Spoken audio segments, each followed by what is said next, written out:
Superstar Bedard has officially arrived.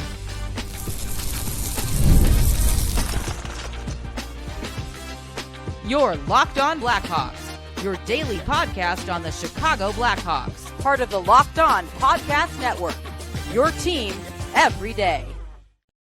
What's going on, everyone? Welcome on in to another episode of Locked On Blackhawks, part of the Locked On Podcast Network, now your number one sports podcasting network, where we're proud to bring you your team every day.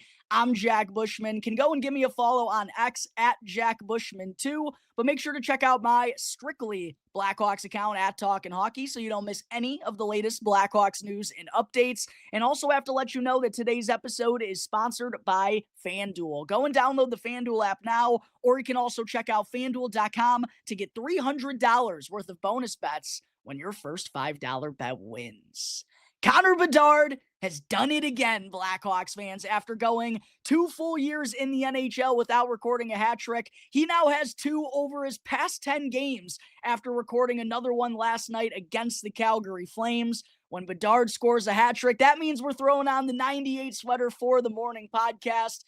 Blackhawks take down the Flames 5-2 at the United Center. That now gives them 5 wins over their past 6 games, and it also marks the franchise's first 6-game point streak since way back in 2019. How about these kids? They keep proving that they're all right. And once again, it was Connor Bedard who stole the show en route to victory. I know the Flames are happy that they're not going to have to face this kid anytime soon, because Bedard has racked up 4 goals, 3 assists for 7 points, while also winning 14 of his 23 faceoffs in the 2 meetings between these teams over the past 11 days. And with his second NHL hat trick, Bedard now has 11 goals and 11 assists for 22 points over his last 11 games. He's completely flipped the switch and taken his game to a whole different gear so far in his 3rd NHL season, and it's been unbelievable to watch unfold right in front of our very eyes.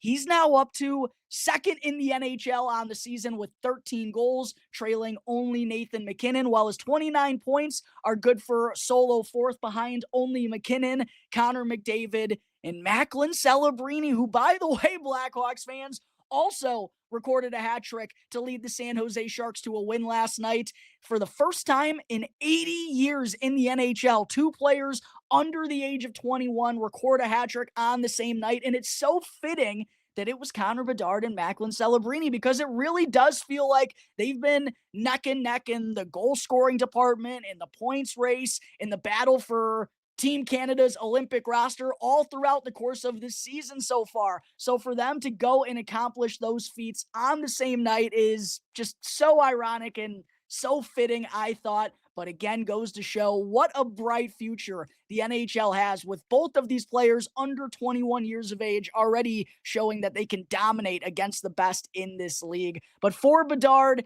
his second hat trick made him just the 4th player in Blackhawks franchise history to record 2 of those puppies before turning 21 years old, joining Alex DeBrincat, Jeremy Roenick, and Bobby Hull. Some very good company to be in for Bedard, as he's been in all throughout his NHL career, right? We've seen the posts from the Blackhawks social media account from the NHL, Bedard accomplishing a bunch of different feats and ranking first now in Blackhawks history of players under the age of 21. He continues to put himself in these elite and special conversations like I just talked about yesterday, and it's so funny that he went on to go and have the showing that he did after diving through some of his impressive statistics on yesterday's episode. He went on and added a couple of more last night. This kid, in case you didn't know already, Hawks fans, is a superstar in the making. And I think we got to see kind of everything that makes Bedard so special and everything that he has in his arsenal that's made him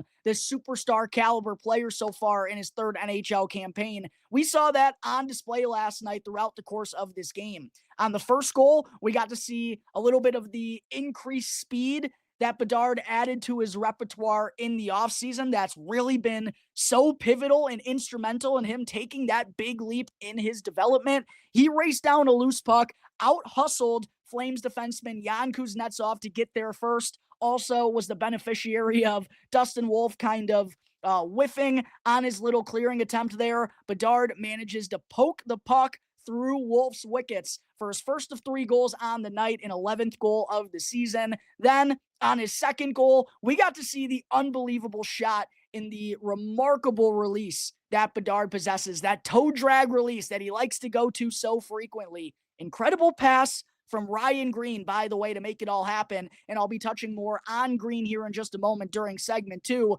But Bedard gets the puck and it has it jump off his stick in the blink of an eye. Seriously, I had to look at the person who was sitting next to me in the press box and be like, oh my, did you just see that? That puppy absolutely fired off of his stick. Dustin Wolf had no chance whatsoever to stop that one. Bedard goes top shelf for his 13th goal of the season, second goal of the game, showing the special release that few, if any, other players in the NHL possess. And then his third goal did come via an empty netter, and I'm sure head coach Jeff Blashill threw him out there with the extra attacker off for Calgary to get that opportunity to pick up his second hat trick of the year, second hat trick in the last 3 weeks, second hat trick in the last 4 home games at the United Center. But I also think Blashill feels comfortable putting Bedard out there in those situations when his team is ahead by a couple in the final moments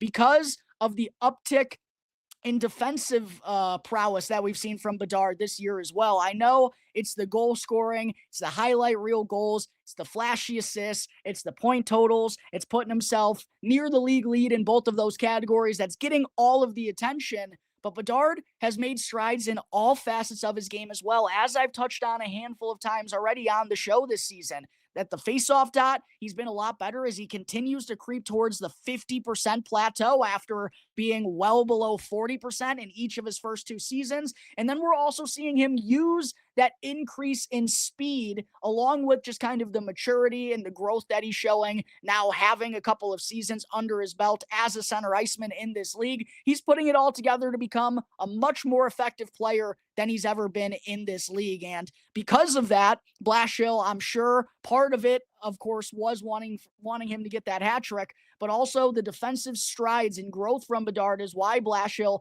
gives him those opportunities down the stretch. And he knows also because of his speed and because of his offensive instincts, he's going to be able to put the puck into the empty net when he gets an opportunity. And that's exactly what he did last night to cap off his hat trick. Turns and fires a shot from the defensive zone that perfectly was lifted over everyone else on the ice and just trickled right into the yawning cage, giving him now 13 goals through his opening 19 games this year. As I mentioned, 11 have come in the last 11 games. But in addition to Bedard being out there in the final moments, I also thought he had a couple of real notable defensive plays throughout this game as well. One of them, the clip was shared by Ben Pope of the Chicago Sun-Times on X, which I retweeted on my personal account, but it was Bedard using that skill and creativity and unbelievable hockey IQ in the defensive zone to get the puck out of harm's way.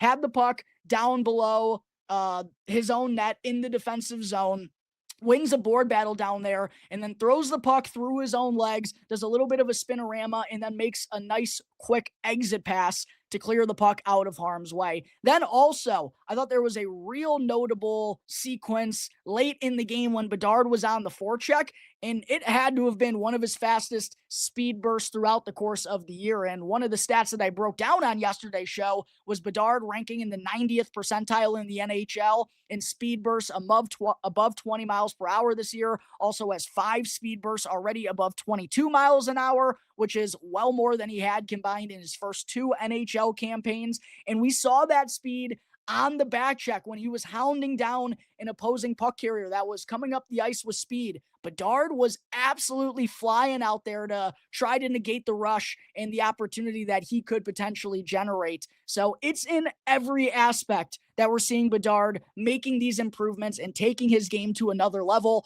Obviously, the hat trick, now being second in the NHL in goals, 4th in the league in points, is going to get the lion's share of attention, which, by the way, Team Canada should be on notice here. I've kind of been outspoken about how I think Bedard is going to get shafted in terms of the Olympic roster, but with how he's been performing over these last 11 games and these conversations that he continues to make himself a part of.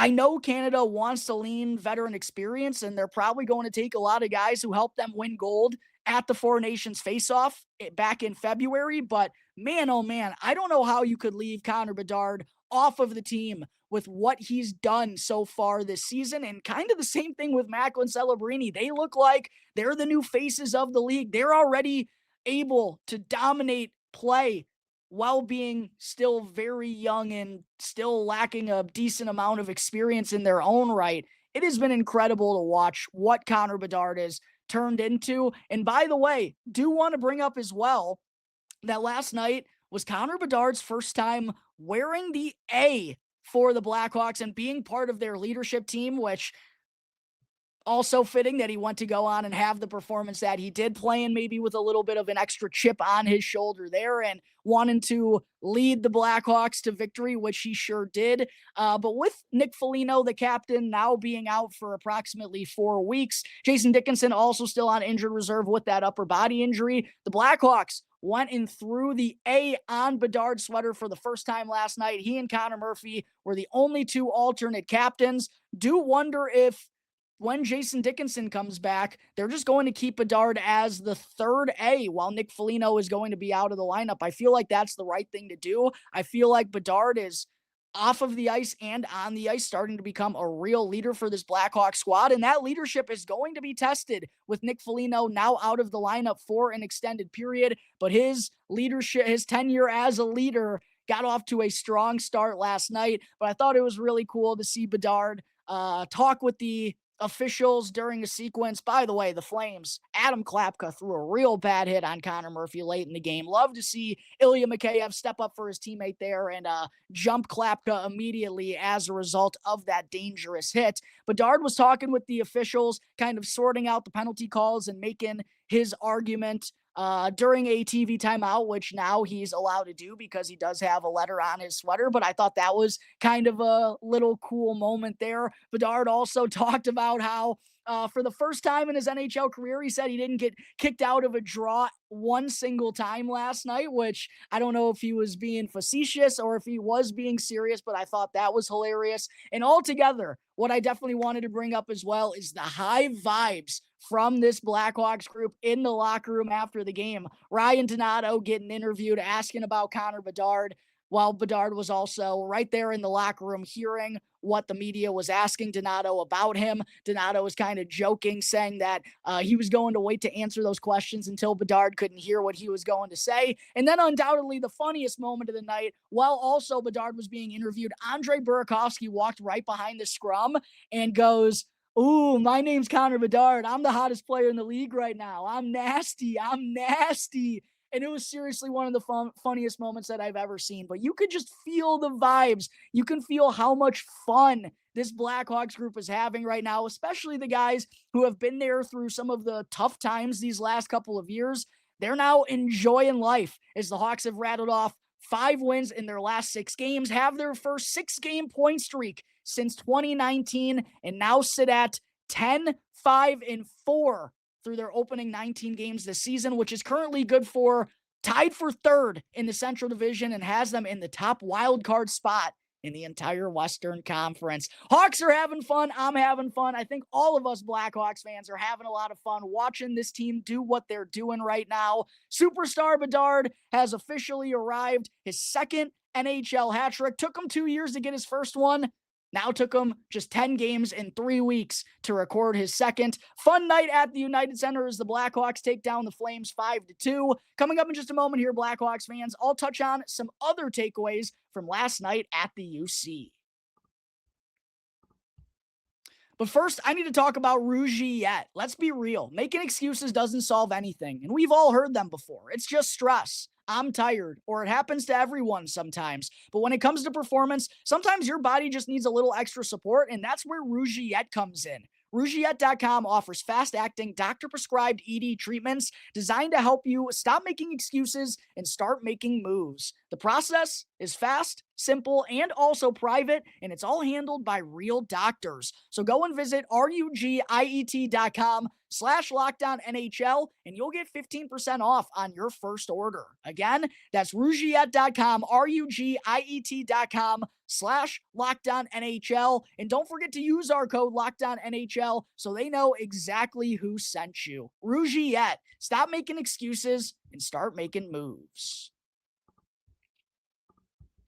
As always, before getting into segment 2, just a reminder, if you're watching on YouTube right now, please go smash that like button for me. Subscribe to the channel, 100% free, will not cost you anything, and really does help me out in a massive way in growing my platform. And if you're tuning in through an audio platform, please go rate and review the show, preferably with a 5-star rating. Those are always great and put a big smile on my face. Thank you for all of your constant support out there, Blackhawks fans.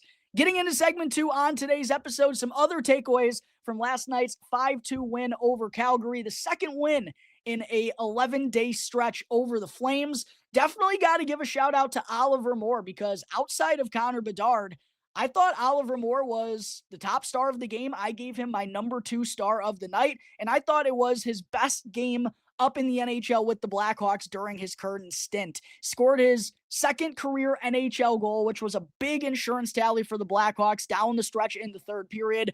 Also went on to add a secondary assist for his second career multi-point game, first of the season, and was also +2 in just over 13 minutes of ice time. And Moore just continues to impress me with not only obviously the speed that he possesses. It is truly jaw-dropping with how he's able to buzz around out there on the ice, but it's how he uses it. And it's very similar to Ilya Mikheyev in a sense, but he obviously has a much higher offensive upside and is a lot younger than Ilya Mikheyev, giving him a much higher ceiling long term. But the pace that Moore plays with, he utilizes that to make plays in all 3 zones, to be a hound on opposing puck carriers, to be really strong on the forecheck and force turnovers. We've seen that happen a couple of times these last few games, and I also thought he's done a really good job of then turning defense into offense and making things happen when he does force those turnovers. He sprung Frankie Nazar for a partial breakaway attempt last night. Unfortunately, Nazar wasn't able to get that shot off on net, And then on Moore's goal, I've talked several times on the show since he's been recalled from Rockford about how I've been impressed by his desire to drive the net with the purpose. And good things happen when you take the puck to the net, when you put the puck on net. And Moore has been a prime example of that. His first NHL goal goes right out to the dirty areas out in front and receives a one-timer from Ryan Donato and puts it into the back of the net. Even in his first couple of games back up in the NHL before scoring that goal, did a lot of good things from right out in front of the opposing net. And here, on his second NHL goal, in transition, drove the puck to the dangerous area with a purpose. And then the puck takes a little bit of a fortunate bounce, a crazy carom, and winds up trickling its way through Dustin Wolf to put the Blackhawks ahead by 2 with only a handful of minutes to go. I continue to think Oliver Moore has shown that he's an NHL caliber player right here, right now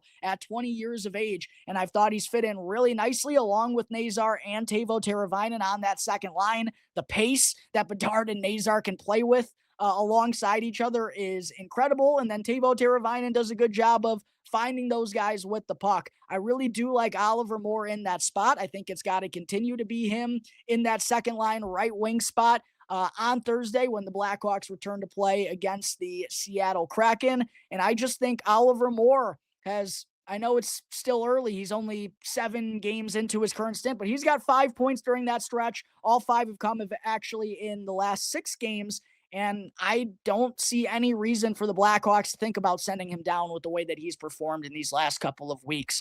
Also, my guy, Big Louis Crevier, extended his point streak to 4 games last night and ties Artem Levshinov for the most points among Blackhawks defensemen with 10 on the year. As I've said time and time again, just what a wonderful surprise Louis Crevier continues to be. And the offensive production is certainly something I don't think anyone expected from Big Lou here this season. But boy, has it been awesome to get from a Blackhawks blue line that outside of he and Artem Levshinov, haven't really done a whole lot of point producing so far this year. So that's been much needed from the Blackhawks blue line. And like Oliver Moore driving the net with a purpose and making those simplified plays, Louis Crevier continues to be the beneficiary of that as well. How did he pick up this primary assist last night and extend his point streak to 4 games? Oh yeah, it was by putting the puck on net when he gets it at the blue line. He's never trying to do anything fancy. Obviously, he's not the type of guy to go and wheel it around the offensive zone like a Sam Rinzel or like a Wyatt Kaiser, but I love how he just puts his head down and fires the biscuit on cage, ends up getting blocked by a Calgary Flames defender, and bounces right over to Ryan Donato to put the Blackhawks ahead 1-0. Louis Crevier continues to do marvelous things while being elevated up to the Blackhawks top pairing, which he has definitely deserved. And speaking of Ryan Donato, I mentioned on the preview episode yesterday, it's been a quiet start to November for him after going on a great run to close out October, had 6 goals in a 6-game stretch. He hasn't scored since Halloween up until last night. Finally put an end to his 8-game goal drought with his 7th goal of the year. That opened the scoring for the Blackhawks, which they've now done in 14 of their 19 games this year. But love to see Donato find a way to make an impact in this game. He's been far too quiet over these last couple of weeks, and the Blackhawks really could use his depth scoring. Also, Sam Rinzel was back in the lineup for the Blackhawks last night. Tyler Bertuzzi, as I discussed in the preview episode, did not play for a second consecutive game due to a little bit of a nagging injury. Not exactly sure what's giving him problems right now, but he's definitely a bit banged up, and wouldn't be surprised if it kind of stemmed from that hit by New Jersey Devils defenseman Brendan Dillon that ended up leading to a fine. Hopefully Bertuzzi will be able to get back in the lineup on Thursday against Seattle. But with Bertuzzi being out once again, with Dickinson and Foligno being on injured reserve, that left the Blackhawks with only 11 healthy forwards on their active roster, so they had to go back to 7 defensemen after veering away from that lineup strategy for only the 3rd time this season. Sam Rinzel was healthy scratched on Saturday for the first time. He was back in the lineup last night, and I thought it was kind of an up and down performance from Rinzel, even though he was one of the top Blackhawks according to the game score impact chart. He definitely had his bright moments, and I thought used his speed effectively, which is something Blashill has talked about, that he wants to see more out of Rinzel. I also thought he made some swift plays in the offensive zone to go and maintain possession of a loose puck, a 50-50 puck that could have been won by the opposing squad. Used his speed, used his hockey IQ to get there first and keep the play alive in the offensive zone. Also picked up the primary assist on Bedard's first of his 3 goals with a clearing feed from the D zone that Bedard went and chased down because of the increase in speed that he has. So that assist snapped a 10-game pointless skid for Sammy Rinzel. So contributed offensively. That's what you like to see out of Sam.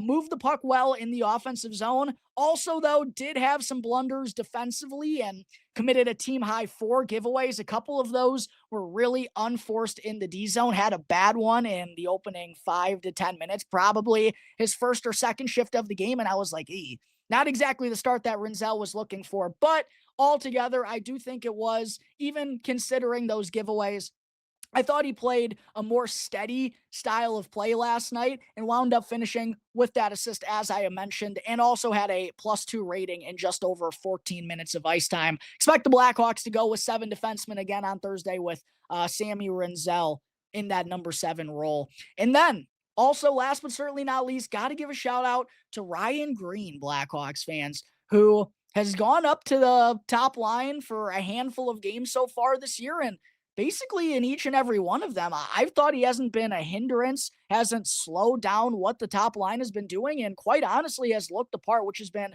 really impressive to me for a kid that I still believe is going to be a 3rd or 4th line center for the Blackhawks long term. A guy that I have been super high on throughout his college career when he spent 3 seasons at Boston University, had 30 points in all 3 seasons with the Terriers, but I never really gave him much of a chance to be a consistent offensive point producer for the Blackhawks, and he's still not doing that right now. I still don't think that's ever what he's going to be, but he has looked the part better in his first NHL season without a lot of experience in this league than I ever expected. Green last night, I thought, moved the puck well along with Bedard and Burakovsky, made some beautiful passes, to give the two more dangerous forwards of that trio real prime scoring opportunities. Bedard and Burakovsky had a 2-on-1 chance in the opening minute of the second period that was generated because of an excellent bank pass out of the D zone by Ryan Green. And then on Bedard's game winner, through an unbelievable cross-ice pass from dot to dot to find Bedard over on the right-hand side. Right after Bedard put it in the back of the cage, he pointed to Ryan Green and said, "Nice effing pass." You know what I mean? And that now marks back-to-back games in which Ryan Green has found a way on the stat sheet. Also finished with a +1 rating in 19 minutes and 46 seconds of ice time. He's showing that he can handle an increased role and doing it a lot better than even someone who's kind of put wind in his sails over the last few years, doing it better than I kind of expected, which has been super impressive, as well as how he's bounced back and forth from the center to the wing spots this year as a young man. Really good stuff out of Ryan Green. Love to see Ryan Donato jump back on the stat sheet. Louis Crevier extends his point streak to 4 games, while Oliver Moore, I thought, had his best game as an NHLer so far. There is everything from the Blackhawks. Epic 5-2 win over the Calgary Flames last night, giving them 5 wins over their last 6 games. Coming up in just a moment here before I wrap up today's episode, do want to get into a brief update on top prospect Nick Lardis. But first, I got to show some love to another one of today's sponsors, which is FanDuel. The NBA season is now here, and the Chicago Bulls, just like the Blackhawks, are off to a very promising start, and there's no better place to get in on the action than with FanDuel, the official sports betting partner of the NBA. Even if you miss the start of the game or want to ride the hot hand, FanDuel has live bets on everything, from who will score the next bucket to the next three-pointer to fourth quarter comebacks. And you can also wager on Matas Buzelis, Kobe White, and other key members of the Bulls. Plus, you can combine your live bets into a same-game parlay for a shot at a much greater payout. It keeps every game exciting, especially when your team is making that late fourth quarter push. And right now, FanDuel is giving new customers $300 in bonus bets when your first $5 bet wins. All you got to do is head on over to FanDuel.com or download the FanDuel Sportsbook app to sign up and play your game with FanDuel, the official sports betting partner of the NBA. Because of everything exciting that's been happening with the Blackhawks up on the NHL scene over these last couple of weeks, really haven't gotten to talk as much as I normally like to about prospects here on the show. I promise you, Blackhawks fans, we're going to be picking up the prospect talk here over these next couple of weeks as several Blackhawks prospects are thriving across the globe, from over in Europe to the CHL to college hockey. The future is so ridiculously bright for the Blackhawks, not only because what we're seeing out of Connor Bedard, what we're seeing out of Spencer Knight, what we're seeing out of Frankie Nazar and all the young kids up in the show right now, but also because of how stacked the pipelines have been, which Kyle Davidson has just done a marvelous job of stockpiling ever since taking over. Haven't talked about Nick Lardis on the show here in the last couple of weeks. Did want to get into an update on Lardis as he was held out of the IceHogs lineup over the weekend, which some people thought could be a sign that he's getting recalled by the Blackhawks. But actually, in the game prior, Lardis took a big hit into the boards and suffered an upper body injury. Fortunately, he underwent some x-rays and everything came back negative. No long-term absence or anything happening for Lardis. However, the IceHogs did feel like it was best to hold him out of the game over the weekend due to precautionary reasons. But because of that, there were a lot of people wondering if Nick Lardis could be joining the Blackhawks up in the NHL right now. I still think the Blackhawks are going to remain very patient with him, especially because of how Tyler Bertuzzi, Connor Bedard, and Andre Burakovsky has fared as the top line. I know we haven't gotten a lot of runway with them because Burakovsky's been dealing with an illness, Bertuzzi's been banged up, but when they have been on the ice together, a lot of good things have happened for the Blackhawks offense, and I feel like when healthy, that's the top line that Jeff Blashill wants to be going with right now. And then you have Frank Nazar and Teuvo Teravainen on the second line. Feels like they're pretty attached at the hip at this point. And Oliver Moore, who's up in the show, is making the most of his opportunity as the third member of that second line. And as I mentioned in segment 2, I don't think there's any signs of or any reason to be thinking about sending Oliver Moore back to Rockford with the way that he's showcased his stuff so far during his current stint. And we know if Nick Lardis is getting called up to the NHL, it's because the Blackhawks are going to put him in a top 6 spot. It's not to be buried down on the 3rd or 4th line. They want to put him in a position to absolutely thrive. And I just don't know if that spot is available right here, right now for the Blackhawks. And even just from a numbers perspective, while Jason Dickinson is out right now, Nick Foligno is obviously on injured reserve as well. The Blackhawks still like to go with only 11 forwards in their lineup more times than not. And that just makes the numbers game a little bit more difficult for young guys to crack the NHL club, because even someone like Landon Slaggert, right, before the Blackhawks suffered these recent injuries, they reassigned him back to Rockford because as opposed to being healthy, scratched, and playing a minimal role in the NHL, they'd much rather have him playing large minutes and getting opportunities in all situations down in the AHL with Rockford. And I in a different sense, obviously, because Lardis and Slaggert are different ages. They're two completely different style of players. But that's kind of the same mentality that the Blackhawks, I think, are going to continue on with Nick Lardis here. And unless there's a huge opening inside the top 6 and some real need for offense, I don't think the Blackhawks are going to be rushing Lardis up to the NHL. By the way, Lardis has 14 points on the season, 5 goals and 9 assists through his first 15 career AHL games, tied for the rookie lead with 9 assists, 3rd in rookie scoring with those 14 points. Kind of has been a little bit of a quieter stretch over these last couple of weeks after an electrifying start to his professional career, where he was the AHL Rookie of the Month in October, also won AHL Player of the Week during October as well. Still, obviously, right at a point per game margin, which is spectacular for a kid who's still only 20 years old and getting his first taste of the professional scene, but has been a little cooler over these last couple of weeks compared to the start of the season. But regardless of that, I still think the Blackhawks are going to remain super patient with Nick Lardis. There's no rush for him whatsoever. And the only real way I see him getting called up to the Blackhawks is if something somehow opens up clearly inside the top 6, which doesn't look like it's going to be the case right now with the way that Oliver Moore is fitting in. That's going to take care of today's episode of Locked On Blackhawks, everyone. As always, thank you all again for joining me on the show. Be sure to subscribe to Locked On Blackhawks on YouTube and follow Locked On Blackhawks for free as well, wherever you may be listening to your podcast. That way, you don't miss out on any of the latest episodes. I'm your host, Jack Bushman. You can follow me on X at Jack Bushman2, but make sure to check out my Strictly Blackhawks account at Talkin' Hockey so you don't miss any of the latest Blackhawks news and updates. Until tomorrow's episode, everyone, what a fun win it was for the Blackhawks last night. Connor Bedard with a 2nd career hat trick. Until tomorrow's game day preview episode, everyone enjoy the rest of your days. I'll see you next time on the Locked On Blackhawks podcast, part of the Locked On Podcast Network, your team every day.